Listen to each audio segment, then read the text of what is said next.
Greetings. Thank you for watching my video. I'm Professor Dan Capper from the University of Southern Mississippi in the United States. My field is science and religion dialogue, which I use to develop environmental ethics. Although I work within religious studies, I work as a secular researcher at a secular university so that I can develop secular ethics for secular settings. My book on environmental ethics in world religions perspective, Learning Love from a Tiger, Religious Experiences with Nature, spotlights how I welcome all religious and non-religious voices in the task of producing quality ethics. Hence, please understand that although I focus on Buddhism today as one source for morality, at the end of my presentation, I hope that you will support my proposal to protect selected areas on our moon with multi-purpose nature reserves, regardless of your own religion or lack thereof. Before I get into full gear, I also mention that, given my time constraints, I quickly will move past some details today. Further information regarding anything that I discuss can be found within the resources mentioned on my slides. Anyone who knows about our moon today knows that the gold rush for lunar riches already has begun. Numerous national space programs, alongside many private companies, seek to tap lunar resources and look for ways to establish a greater physical human presence on our moon. This means that you and I sit at the cusp of an important ecological moment, one that demands our response. Unlike environmentalism on Earth, which is forever in damage control, we still can retain our moon in relatively pristine form, but only if we begin discussions, think, and act now. We can dramatically change the ecological and scientific inheritance that we leave for future generations through thoughtful action today. Among the resources that people are seeking from our moon as a part of the gold rush is helium-3. In theory, helium-3, if fused with itself, will produce clean nuclear power without radioactive waste. Helium-3 does not exist much on Earth, though, since our planet's magnetic field deflects the arrival of helium-3 in the solar wind. However, our moon, lacking a magnetic field, has helium-3 broadly, if diffusely, embedded in the upper layers of its regolith.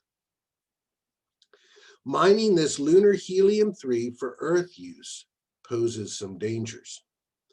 According to the helium-3 proponent Jack Schmidt, powering for 1 year a city the size of Dallas in the United States would require the processing of 2 square kilometers of regolith 3 meters deep. When you consider how many other power-hungry humans there are across the rest of the world, besides in Dallas, the multiplication of at least 2 square kilometers 3 meters deep per city really adds up. Additionally, that cost is just for 1 year, and proponents intend to power Earth with helium-3 for many decades. Thus, it is not alarmist to see the wisdom in Mark Williamson's argument from his book, Space, the Fragile Frontier, in which by the year 2060, we could lose the figure that Westerners call the man in the moon, and that many Asian Buddhists call the rabbit in the moon. Losing the man, or rabbit, in the moon will be an ecological, cultural, historical, and scientific calamity. In terms of the ecological problems, please note that if there's an ugly strip mine in Brazil today, almost no one watching this video will see that devastation. But if we destroy the rabbit in the moon, every human being will have a chance to notice the damage every night forever after. In addition, the figure called the rabbit, man, woman, or toad in the moon has played a part in world cultures for thousands of years.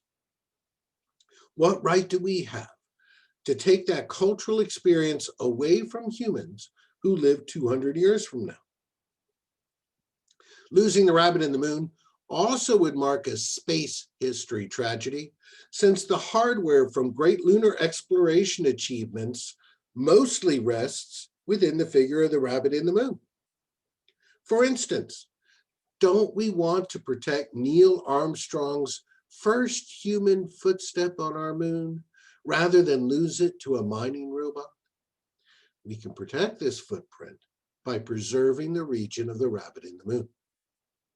Finally, erasing the rabbit in the moon feature will mark a large scientific loss, since industrially processing regolith 3 meters deep squanders a lot of that material's scientific value. How do we avoid these tragedies? By protecting our moon's surface while still allowing commerce? To answer this question, I turned to American Buddhists from the ethnographic field. With the permission of my university's Institutional Research Board, I gathered both quantitative and qualitative data from 121 American Buddhists who represent a cross-section of Buddhist traditions, so that we can separate Buddhist perspectives from more generically American ones. I also collected data from a control sample of 78 general public Americans. All of these field subjects took a 16-question space environmental ethics survey. Buddhist responses to the space ethics survey were illuminating, since the field subjects in this project excitingly supplied a new basis for understanding our relationships with our environment. As the table on the left shows, Buddhists generally argued for the protection even of a moon that lacks life. The table on the right indicates that instead of focusing on the importance of life, Buddhists alternatively argued on the basis of a perceived connection with our moon, and responded to this connectedness by extending the famous Buddhist value of ahimsa, or non-harm, even to a lifeless moon. However, emerging from the principle of interconnection and the value of non-harm that these Buddhist practitioners stress, Buddhism supplies another useful tool for environmental protection: a history of preserving important spots with nature reserves. Even during the lifetime of the Buddha 2,500 years ago, Buddhist nature reserves appeared. And today, Buddhists in many countries continue to protect valued ecologies with boundaries that delimit potentially harmful human behaviors. Combining the concept of protective reserves, together with the principle of interconnection and the value of non-harm that I have mentioned, we arrive at the heart of my proposal today, which is to protect at least 5 locations on our moon with multi-purpose nature reserves. This zone-creating strategy leaves areas outside of the reserves free for commercialization, while the reserves further preserve locations that demand safeguarding. Already I have argued for the importance of protecting the rabbit in the moon with nature reserves, and in a moment I will turn to the Malapert region near our moon's south pole. Right now, I focus on initiating reserves in the Peary and Flory craters area near the moon's north pole. Because of our moon's nearly vertical rotation relative to the sun, at both lunar poles, high altitude points may enjoy sunshine 85% of the time, while crater bottoms may never see a ray of light. These dark craters provide the immense virtue of fantastic, interference-free, naked eye or telescopic views of our cosmos that must make even gods gasp in their magnificence. Imagine camping under a vivid and seemingly endless blanket of stars with no atmosphere or light sources to muddy the view. Hence, the Peary and Flory craters region represents an outstanding spot to preserve for scientific, ecological, and recreational reasons. Further, protecting the Hertzsprung crater on the far side of our moon makes sense, since this spot offers both scientifically interesting ancient geology as well as a moon equatorial experience. Moreover, in preserving the region of the von Karman crater on the moon's far side, we appropriately commemorate the difficult to achieve first soft landing on the far side of the moon with the Chang'e 4 mission.